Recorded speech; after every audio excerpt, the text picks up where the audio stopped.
مجھے پیسوں کی شدید ضرورت تھی۔ میری بیوی ہسپتال میں ایڈمٹ تھی۔ جب میرے پاس ایک یتیم لڑکی آئی، وہ بہت پریشان تھی اور خوبصورت۔ مجھے نیک سمجھ کر مجھ سے مدد مانگنے لگی، پر میرے اندر شیطان تھا۔ میں اسے مدد کے بہانے ساتھ لے گیا اور کوٹھے پر بھیج دیا۔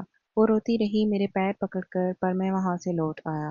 ان پیسوں سے بیوی کا علاج کروایا تو میری ایک بیٹی پیدا ہو گئی۔ وقت کے ساتھ میں وہ واقعہ بھول گیا۔ جب میری بیٹی جوان ہوئی تو مجھ سے کہنے لگی، ابا، میرے خواب میں ایک لڑکا آتا ہے جو مجھے زبردستی کوٹھے پر بھیج دیتا ہے۔ اس کا یہ خواب سنتے ہی میں ڈر گیا اور اس کی فوری شادی کر دی۔ جب شادی کے اگلے دن سسرال گیا تو وہاں مردوں کا مجمع لگا تھا۔ میں اندر بھاگا تو ڈاکٹر صاحب، خدا را میرے ساتھ ایسا مت کریں، میری بیوی مر جائے گی، آپ رحم کریں مجھ پر، میں کہاں سے لاؤں گا اتنے پیسے؟ میرے سامنے ڈاکٹر عدنان فائل بند کرتے ہوئے انتہائی اسپاٹ لہجے میں بولے، دیکھو اصغر، جذبات سے مسئلے حل نہیں ہوتے۔ سلمیٰ کی حالت بہت زیادہ بگڑ چکی ہے۔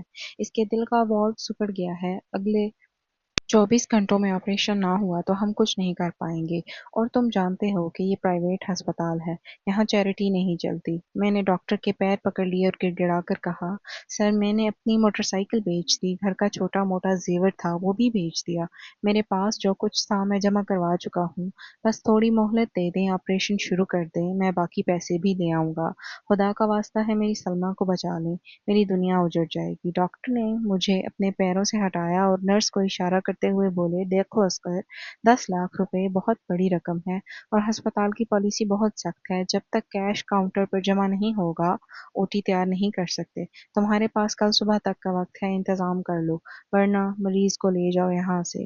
یہ کہہ کر ڈاکٹر اپنے کیبن میں چلے گئے اور میں وہیں ٹھنڈی فرش پر بیٹھ گیا۔